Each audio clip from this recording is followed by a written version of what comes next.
The Ghost in the Street. Ruben and his friends went off to party, as they did every Friday. Pablo and Edison were out to find girlfriends somehow or other. Ruben preferred being alone.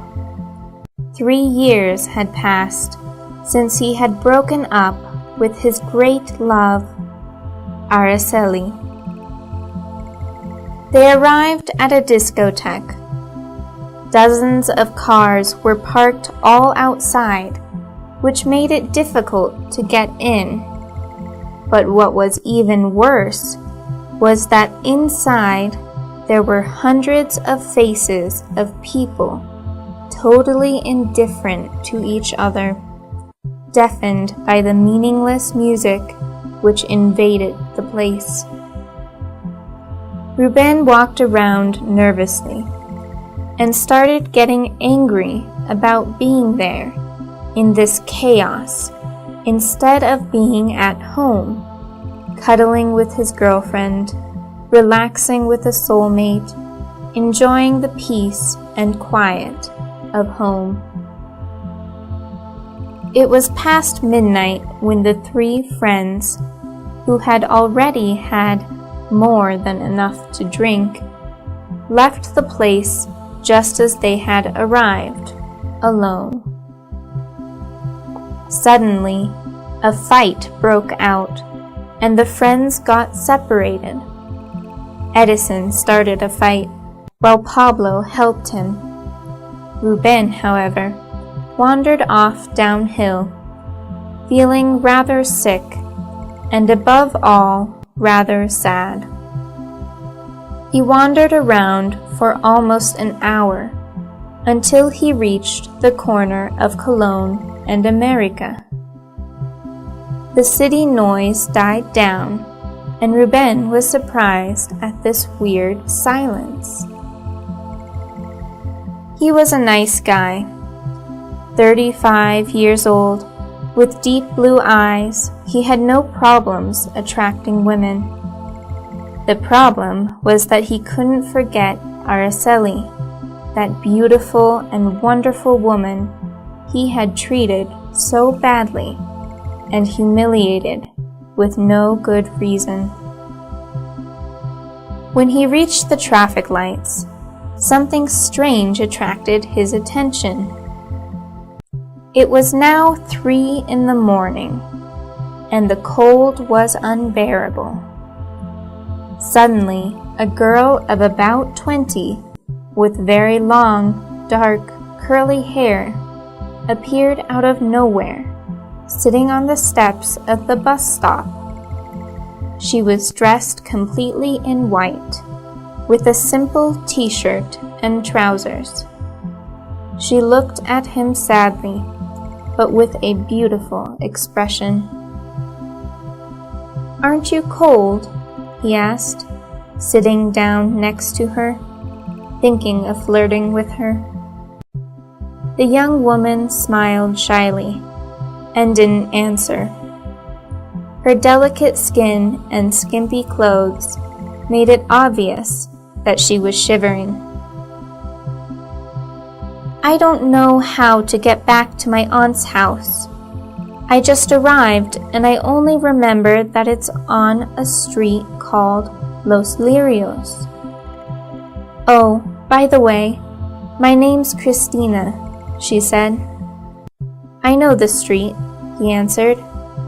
"If you want, we can go there together. And by the way, I'm Ruben." It was a dream come true. Christina's eyes were dark, just like her hair, her fingers long and thin, and her skin perfectly smooth. But above all, it was her voice, her words, and her intelligence that attracted Ruben, what he had been searching for. The 2 of them began to walk, and on the way, Ruben felt he was falling in love with her.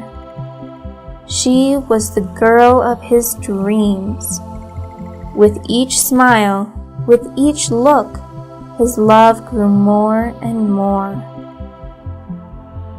Reuben noticed that Christina was shivering even more, and without asking, took off his black jacket and put it over her shoulders, still warm from his body. That seemed to cheer her up a bit. After about 20 minutes, they reached the street where the young woman lived.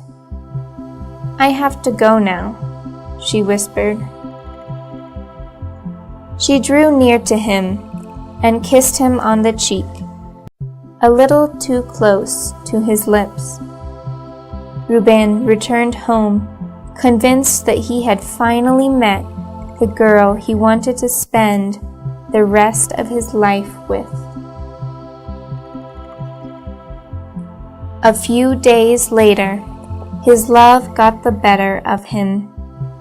With a bunch of white roses in hand, he went to the house where the girl had gone in and rang the bell. An older woman with short hair and sad eyes opened the door. "May I please speak with Christina? Tell her it's Reuben.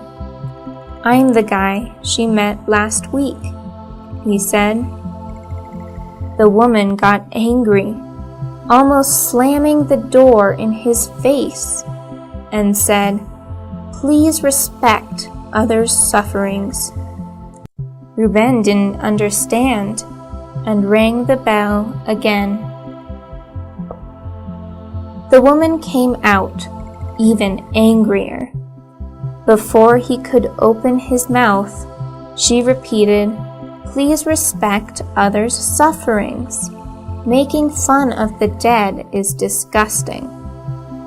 This time Reuben stood on the doorstep and almost shouted at the woman, "Christina lives here. We came here together a week ago. The woman interrupted him and shut the door in his face. 2 minutes later, she came out again with some photos in her hand. "Look," the old woman said, "this is my daughter, Christina." She showed him a photo of an announcement. It said, "Please help to find her." With her eyes full of tears, she told him, "Christina died a year ago. We found her in a ravine. They wanted to rob her." She tried to stop them, and they murdered her. "If you don't believe me, go to the cemetery in the center. Just leave me alone." The old woman closed the door and didn't appear again. Reuben couldn't believe it. It didn't make any sense. Upset and angry, he went straight to the cemetery. After searching for Christina's grave for over an hour, he asked one of the guardians to help him. He walked along a dark, narrow pathway. There were some withered flowers at the foot of a gravestone, which had Christina's name carved on it. Reuben felt his legs starting to tremble when he saw the black jacket, the same one which he put over Christina's shoulders, lying on the grave.